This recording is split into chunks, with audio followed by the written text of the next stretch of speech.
अस्सलाम वालेकुम everyone, I am so fortunate कि आज सर फरूख हमारे साथ खड़े हुए हैं जिन्होंने कैफ 1 और कैफ 2 का कोर्स ऑफर किया है नियर पेयर पे। और उससे भी खुशी की बात यह है कि कैफ 2 जो टेक्स्ट का पेपर होता है उसके अंदर रिसेंटली सर फरूख के एक स्टूडेंट का मेरिट सर्टिफिकेट आया है, which is a big achievement in itself. Sir congratulations, बहुत बहुत मुबारक हो। It is definitely a proud moment for you कि आपके स्टूडेंट का जो है वो आया। सर आपको क्या लगता है बच्चे जो हैं क्या वो ऑनलाइन पढ़ के भी, ठीक है, जो ये रिलेटिवली न्यू कॉन्सेप्ट है, बहुत सारे बच्चे अभी भी समझते हैं कि इससे दूर रहना है, ऑनलाइन पढ़ के ऐसी क्या आपके स्टूडेंट ने डिफरेंट चीज़ की, आपकी उसमें क्या कंट्रीब्यूशन थी कि एक मेरिट सर्टिफिकेट आ गया? Thank you very much for introducing me.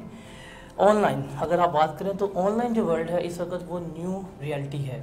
जो ऑनलाइन एजुकेशन है ये बच्चे के लिए आसानियाँ पैदा कर रहा है। अगर मैं बात करूँ नियर पीयर की तो सबसे बड़ा जो नियर पीयर ने एडवांटेज दिया था वो था लर्न, रीलर्न और रीविजिट का।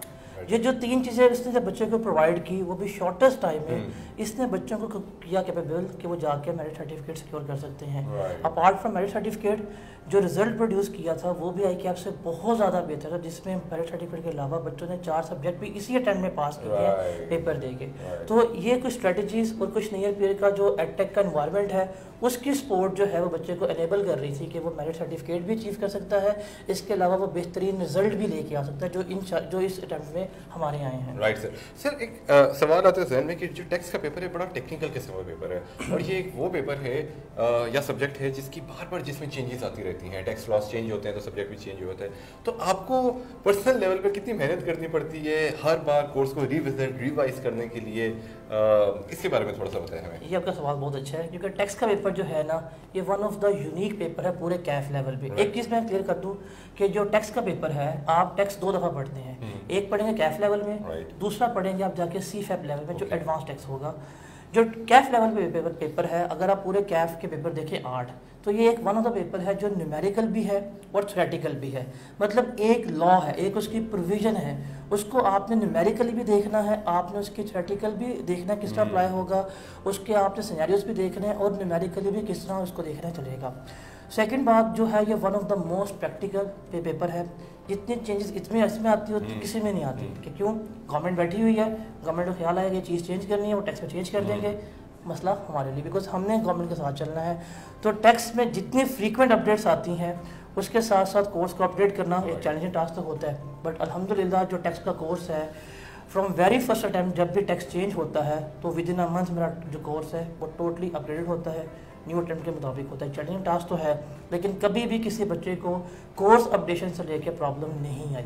लेकिन जैसे ही फाइनेंस एक्ट चेंज होगा, जैसे अभी कुछ समय चेंज हो जाएगा, फिर ये कोर्स चेंज होना शुरू होगा, लेकिन वो होगा कमिंग अटेम्प्ट्स के लिए, इस अटेम्प्ट के लिए नहीं होगा। बिल्कुल sir, no doubt, I am pretty sure आप उस पर काफ़ी मेहनत करते हैं और जाहिर सी बात है फिर आपकी मेहनत फिर सर चढ़ के बोलती भी है माशाल्लाह in the form of your students getting not only flying colours in the papers but actually getting merit certificate as well.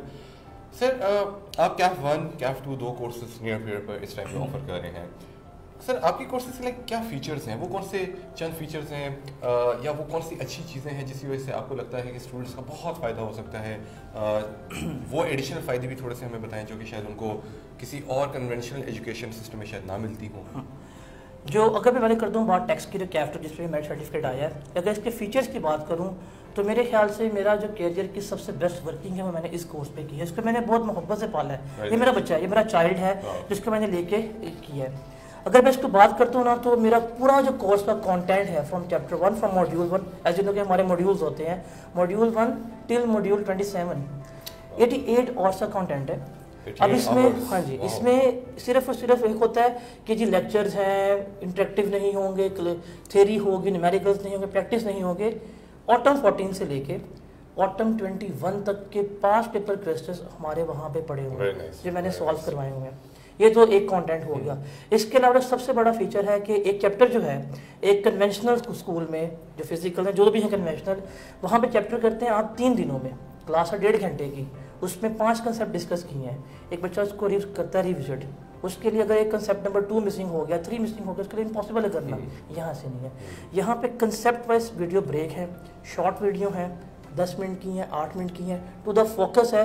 अगर आपको एक चैप्टर में 6 कंसेप्ट हैं, कंसेप्ट नंबर 3 भूल गया है, नहीं आ रहा, आप पूरा चैप्टर नहीं करेंगे रिविजिट, आप जाएंगे स्पेसिफिक वीडियो पे, उसे प्ले करेंगे, आपको समझ आ जाएगी। और सबसे बड़ा एलिमेंट जो है, हर कंसेप्ट में, हर वीडियोज़ में एग्जाम्पल्स है जो पेपर से भी रिलेटेड हैं, जो आपके सिनेरियोज जो है लाइफ उससे भी रिलेटेड है। इवन जो टेक्स्ट में मॉड्यूल्स हैं जिसमें प्रैक्टिकल टेक्स्ट किस तरह अप्लाई करते हैं, रिटर्न्स किस तरह फाइल करते हैं, मैंने वो भी बताया है।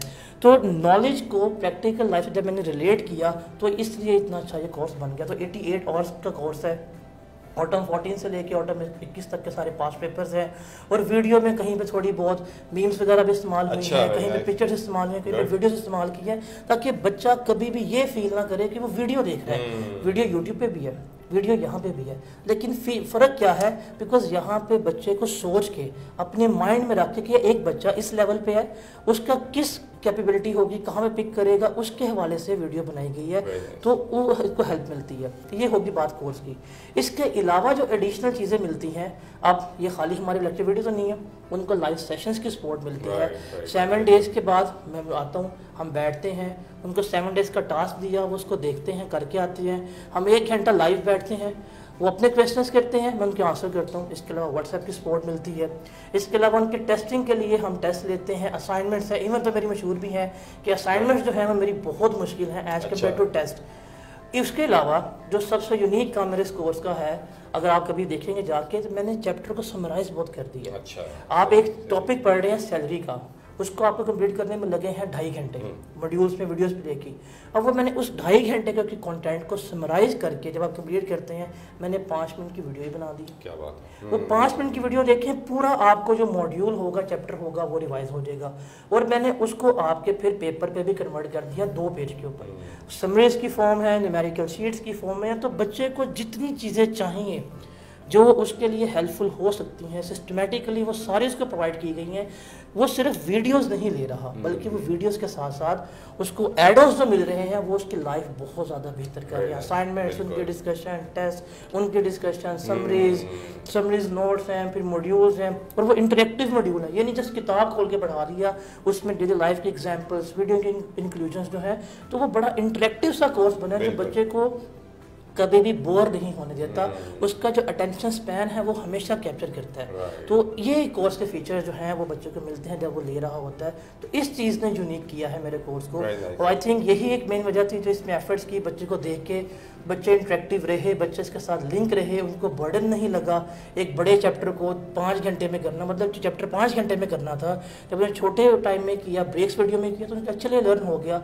तो माइट भी ये वजह हो कि उन्होंने इतना अच्छा आउट परफॉर्म किया। कभी कभी बच्चे रात को 12 बजे या 2 बजे अगर आपको व्हाट्सएप करते हैं और आपसे कुछ सवाल करें, कैसा फील होता है आपको? इसमें अगर मैं अपनी तारीफ करूँगा, कहेंगे ये अपने मुँह में बन रहा है, बट मेरा व्हाट्सएप पे रिस्पॉन्स एक ऐसी चीज़ है जिसके बारे में मैं लेता हूँ क्रेडिट। अगर मेरे पास मोबाइल फ़ोन है और मैं जाग रहा हूँ, मतलब मैं सोया नहीं हुआ, चाहे वो मैसेज 3 बजे भी होगा तो मैं रिप्लाई करूँगा। इवन आप अभी ग्रुप में जाएंगे, आप देखेंगे कि मैंने कल तकरीबन 2:15 के करीब AM नॉट PM मैंने रिप्लाई किया हुआ है। एक मैंने सुबह 4 बजे रिप्लाई किया हुआ। तो जब मेरे पास मोबाइल फ़ोन है मैं रिप्लाई करता हूँ। मैं बताता हूँ, अभी रिसेंट टाइम में मैं पूरी रात रिप्लाई करता रहा पेपर से पहले।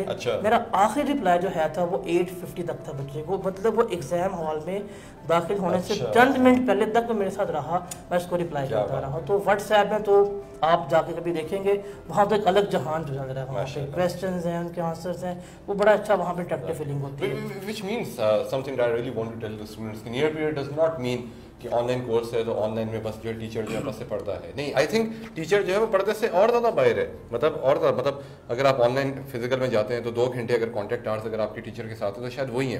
But when it comes to online तो पेपर एग्जामिनेशन हॉल में शायद टीचर जो है वो आपको छोड़कर उसके बाद पीछे हो रहा है। इस पर मैं ऑन करूँगा, आपने फिजिकल पढ़ा, आप अपने पढ़ते टेन्योर में, आपने एक टेन्योर में, एक सेमेस्टर में अगर आपने पढ़ा होगा, आपने अपने टीचर से क्लास में कितने सवाल किए होंगे? हार्डली बताइए, याद है आपको? सर कभी कभी तो शर्म के मारे सवाल नहीं किया जाता था। क्यों? बिकॉज एक आपके सामने शर्म का एलिमेंट है। टीचर है, क्या कहेंगे, रूम्स में बैठे बच्चे मजाक उड़ाएंगे।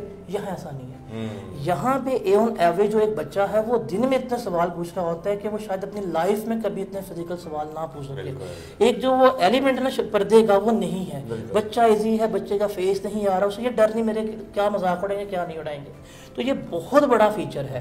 और आप फिजिकल पढ़ते हैं, आपके पास एक लिमिटेशन है, आपकी जब तक क्लास चलेगी टीचर आपका एक्सेसिबल है, वो सिर्फ उसकी एक्सेसिबिलिटी है वो 2.5 घंटे की क्लास पे और 1.5 घंटे की क्लास पे। यहाँ ऐसा नहीं है, यहाँ आप जब वीडियो देख रहे हैं अपनी कन्वीनियंट टाइम पे, उसके बाद आपका टीचर आपके उस ग्रुप में एक्सेसिबल है। तो वो जो व्हाट्सएप ग्रुप है वो आई थिंक नेमत हम उसे कह सकते हैं इन दैट टर्म्स कि आप उसको अगर यूटिलाइज करते हैं तो वो आपके लिए सबसे बड़ा इस वक्त जो है ना फीचर वीडियोस के बाद वो व्हाट्सएप ग्रुप की सपोर्ट है। मतलब एक बच्चा जिसका कोर्स खत्म हो गया, उसने रिवाइज कर लिया हुआ, वो एग्जाम डे तक टीचर से सवाल पूछना उसको आंसर मिल सकते हैं। आप फिजिकल पढ़ते हैं, आप किसी कन्वेंशनल सिस्टम में है, आपका कोर्स खत्म हो गया, आपका टीचर कहाँ है आपको नहीं पता, आपको प्रॉब्लम चाहिए किससे पूछेंगे, दोस्त के पास जाएंगे, दोस्त को भी नहीं पता होगा, आप जाएंगे सीनियर्स के पास, उनके पास टाइम नहीं होगा, वो मिस गाइड करेंगे। तो वो जो उसकी लिमिटेशन थी उस सिस्टम की, उस लिमिटेशन को नियर पेयर के सिस्टम ने आकर रिप्लेस किया है। और ये वाकई ही बहुत बड़ा फीचर है। ये उनको एहसास होता है जब बच्चे लास्ट मंथ में होते हैं प्रिपरेशन में, जब उनको सपोर्ट मिल रही होती है, उनको लगता है पता। इवन इनके देखा देखी भी इनके दोस्त वगैरह होते हैं, वो भी आके पूछे सर आप बता दें, हमने आपसे नहीं पढ़ा, लेकिन चूंकि नियर पेयर बच्चों को सर्व कर रहा है, आप हमें सपोर्ट कर देंगे, तो उनको भी फिर आंसर देने पड़ते हैं। बिकॉज हमारा एम जो है कि हमने पब्लिक को एट लार्ज सर्व करना है, हमने एजुकेशन को सबके लिए आसान करना है। जिस प्लेटफॉर्म पे हम सर्व कर रहे हैं, और हर एक के लिए हम क्या कर रहे हैं, एजुकेशन को मोर सिंपल कर रहे हैं, मोर अंडरस्टैंडेबल कर रहे हैं, ताकि टेक्नोलॉजी और एजुकेशन जब मिलती हैं तो इसका जो इम्तियाज़ है वो सबसे बेहतरीन होता है। और बच्चे के लिए जो ईजीनेस हम क्रिएट करें, मतलब सीए नाम से मुश्किल प्रोफेशनल, मुश्किल स्टडीज़, और उस प्रोफेशन में ऑनलाइन जो पेंजर है नियर पीयर, वो 2 महीने सर्टिफिकेट इस टाइम में अचीव करके बैठा होगा, इससे पहले अचीव किया है, इंशाल्लाह आगे भी हमें और अचीव करेंगे। क्यों? बिकॉज टेक्नोलॉजी और जब स्टडी आपस में मिलती है, एक अच्छा एनवायरनमेंट मिलता है, जो तमाम लिमिटेशंस फिजिकल एनवायरनमेंट के उसको हमने जब ओवरकम किया तो रिजल्ट हमारे सामने है। हमारे बच्चे मेरिट भी लेके आ रहे हैं और 4 बच्चे पास भी हो रहे हैं कि एक अटेम्प्ट में जा रहे हैं पकड़ के, तो बहुत अच्छा रिजल्ट हम प्रोड्यूस कर रहे हैं सिर्फ इन वैल्यूज को फॉलो करते हुए। सर एडिंग टू दैट, हम लोगों ने जब नियर पीरियड बनाया था तो हमने ही सोच के बनाया था कि स्टूडेंट्स हर जगह पढ़ सकते हैं, जाकर फिजिकल में जाकर पढ़ सकते हैं, ऑनलाइन भी पढ़ सकते हैं, हर जगह। But what we really want to do is that we want to give back students the control of their learning. By control I mean they should be able to decide what to learn, when to learn, how to learn, how much to learn, how fast to learn. उन्होंने 2 घंटे पढ़ना है वो 2 घंटे पढ़ें, 2 minute पढ़ना है 2 minute पढ़ें, उन्हें लेट के पढ़ना है लेट के पढ़ें, बैठ के पढ़ना है बैठ के पढ़ें, सफ़र में पढ़ना है सफ़र में पढ़ें, सुबह को पढ़ना है सुबह को पढ़ें, शाम को पढ़ना है शाम को पढ़ें। लेकिन हर बच्चा मुख्तलिफ है, हर बच्चा डिफरेंट है, और हर बंदे की एक अपनी एक वो होती है। तो that was the reason why we came up with near period to give back students the control of their learning so that they can decide the size, the pace and the style of their learning. और sir ये चीज़ें तभी हम कर सकते हैं जब आप जैसे टीचर्स का सपोर्ट होता है, आप लोगों की उसमें मेहनत होती है, जुस्तजू होती है, being active even at 3 AM या एग्ज़ाम से पहले, तभी हम लोगों को कंट्रोल दे पाते हैं क्योंकि आप उसके पीछे होते हैं। तो sir thank you so much for everything. कोई last words? Thank you for your kind words. Support तो टीचर का है, लेकिन सबसे बड़ा सपोर्ट आपका भी है, बिकॉज ये प्लेटफॉर्म ना होता तो मैं ये तमाम चीज़ कैसे कर सकता हूँ, बिकॉज फिजिकल लिमिटेशंस में तो करना इम्पॉसिबल है मेरे लिए। तो आपका भी शुक्रिया कि इतना अच्छा आप सिस्टम लेके आए हैं जो बच्चे के सारी पैदा कर रहा है। जो आपने बात की कि हम बच्चे को कंट्रोल देते हैं, ये वाकई है। बिकॉज अगर आप देखें तो मेरे पास जो ग्रुप में बच्चे हैं माशाल्लाह से, एक बच्चा मेरे पास ग्वादर से है, एक बच्चा मेरे पास सकरदू का है, एक मेरे पास बच्चा है लिया का, एक मेरे पास बच्चा जो है जहानिया का है। अब आप देखें जहानिया में आप जाके अपना इंस्टीट्यूट नहीं खोल सकते। सर जहानिया मैंने पहली बार आज शहर का नाम अगर उस बच्चे को यहाँ पे आना पड़ेगा, उससे कितने खर्चे होंगे हॉस्टल के। मैं तो कहता हूँ बच्चों को अक्सर कि अगर आप हॉस्टल नहीं जाते, आप यहाँ शिफ्ट होते हैं, तो अपने हॉस्टल की फीस सेव करके आप आईफोन परचेज करते हैं। आप देखें आप 20,000 सेव करते हैं तो आप आईफोन ले सकते हैं साल के एंड के ऊपर। तो ये बहुत अच्छा सिस्टम है जो बच्चों के लिए आसानियाँ पैदा कर रहा है। बिकॉज बच्चे को ट्रैवल नहीं करना, बच्चे के हाथ में मोबाइल फ़ोन है, बच्चे के हाथ में टैब है, बच्चे के पास एक्सेसिबिलिटी है ऑफलाइन लेक्चर्स की, वो जब चाहे जहाँ चाहे जिस टाइम पे चाहे पढ़ सकता है। आपका जो स्टडी का टाइम है वो अलग होगा, मेरा अलग होगा। लाइक मैं नाइट में स्टडी कर सकता हूँ, डे में मैं कभी परफॉर्म नहीं कर सकता, आप डे के होंगे। तो अगर हम उन होते इदारों में हमने बच्चों को अपने तहत लेके आए, अब बच्चा अपने तहत उनको एक्सेस कर रहा है, उनके लिए आसानियाँ पैदा हो रही है। तो इससे क्रेडिट जो है वो सिस्टम का भी जाता है, वो आपको भी जाता है, क्योंकि आपका विजन था। और इस विजन के तहत जब हम इस प्लेटफॉर्म पे आए, तो जब इससे शेयर हुआ तो ये कामयाबी मिली। तो thank you to you, thank to your team and thank you to this near peer, इसने इतनी ज़रा आसानियाँ पैदा की। Thank you so much sir, thank you so much for being there sir. तो ये थे सर फारूक, बहुत मज़ा आया, बहुत अच्छी गपशप लगी, बहुत अमेजिंग इंसाइटफुल उन्होंने बातें की। आई होप कि आप आपको भी इसमें से काफ़ी मज़े की चीज़ें समझने को मिली होंगी। तो ज़रूर सर के कोर्सेज जाकर एक्सप्लोर करें। हर कोर्स के पहले कुछ मॉड्यूल्स फ्री होते हैं, आप उसमें फ्री इनरोल कर सकते हैं। ज़रूर जाएँ, चेक करें, वहाँ से पढ़ें। I am pretty sure you will find something amazing. Sir Farooq, thank you so much once again. Thank you so much for this thing. अल्लाह हाफ़िज़।